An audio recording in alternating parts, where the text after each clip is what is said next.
Hello friends, I hope you likes my video. If you likes my video please like, share and subscribe. आज हम लोग class 11th accountancy chapter 1 meaning and objective of accounting का एक part limitation of accounting discuss करने जा रहे हैं। Accounting में क्या क्या कमी होती है। Number 1, omission of qualitative information. हम सिर्फ अकाउंटिंग में वही ट्रांजैक्शन करते हैं जो कि मॉनेटरी टर्म्स में होती हैं, जो कि पैसे से रिलेटेड होती है। जो मॉनेटरी टर्म्स में नहीं होते हम उन ट्रांजैक्शन को रिकॉर्ड नहीं करते।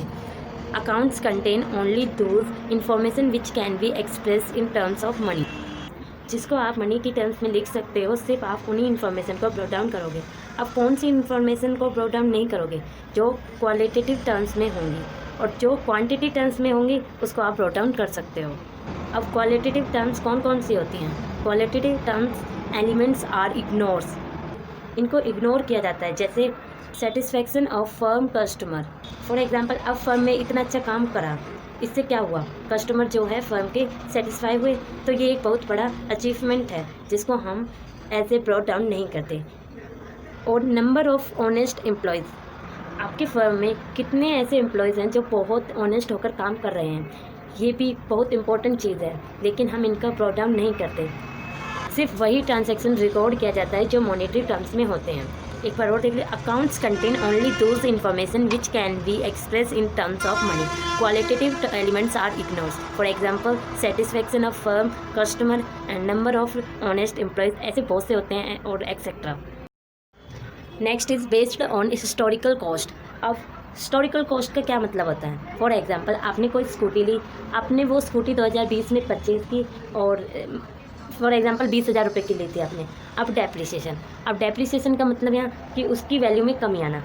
अगली साल उसकी वैल्यू 20,000 तो रहेगी नहीं, कुछ कम होगी, मान लो 19,000 हो गई। फिर नेक्स्ट ईयर 18,000, 2 साल मतलब 2022। बट अगर हम देखें तो वो 2020 में कितनी थी? 20,000 रुपये की। तो वो 2020 में जो कॉस्ट होगी वो हिस्टोरिकल कॉस्ट होगी। मतलब एक्चुअल जो सबसे पहले कॉस्ट थी वो क्या थी?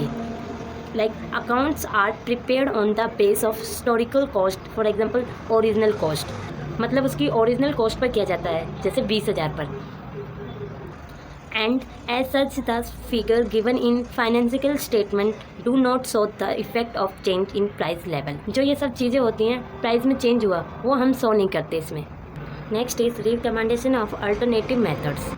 बहुत सारे मेथड होते हैं अकाउंट्स को, जो उनमें चीज़ें होती हैं उनको करने के लिए। फॉर एग्जांपल, डेप्रिसिएशन का ही हम देख लेते हैं। उसमें स्ट्रेट लाइन मेथड हो जाएगा, रिटर्न डाउन मेथड हो जाएगा। जब आप दोनों मेथड से कैलकुलेट करोगे तो हर मेथड में अलग अलग अमाउंट निकल कर आएगी।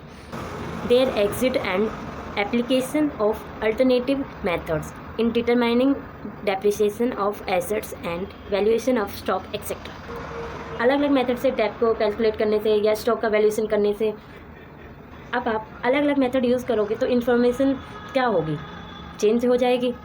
Information is misleading of an alternative method is used to achieve a particular object। आप अलग अलग मेथड यूज़ करोगे तो क्या होगा? इन्फॉर्मेशन चेंज हो जाएगी आपकी। फॉर एग्जांपल, बैंक से लोन लेना हो या कुछ काम हो तो आपने कुछ और मेथड यूज़ करके अपने अकाउंट्स कुछ और शो कर दिए। आपको कुछ और अमाउंट था, आपका कुछ और अमाउंट था, आपने कुछ और अमाउंट शो करके दिखा दिया, तो इससे क्या होगा? आपकी इन्फॉर्मेशन में कुछ कमी आएगी, इन्फॉर्मेशन गलत होगी।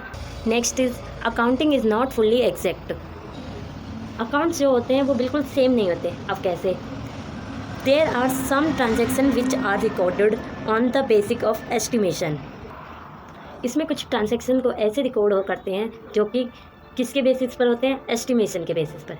एस्टिमेशन मतलब अनुमान लगाना। For example, estimation the useful life of an assets providing for doubtful debts, net realisable value of closing stock etcetera.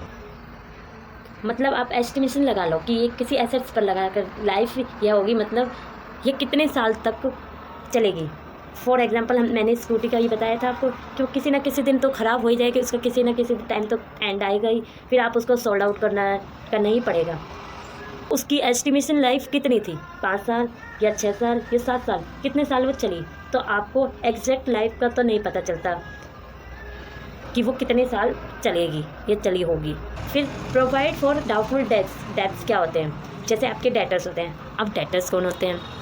Debtors जिनको आप उधार माल बेचते हो, फिर वो आपको पैसे पेमेंट करता है। पर अब हर कोई तो इतना अच्छा नहीं होता कि हर कोई पैसे दे दे। उनमें से कुछ ऐसे भी होते हैं जो पैसे देते भी हैं और जो नहीं दे पाते।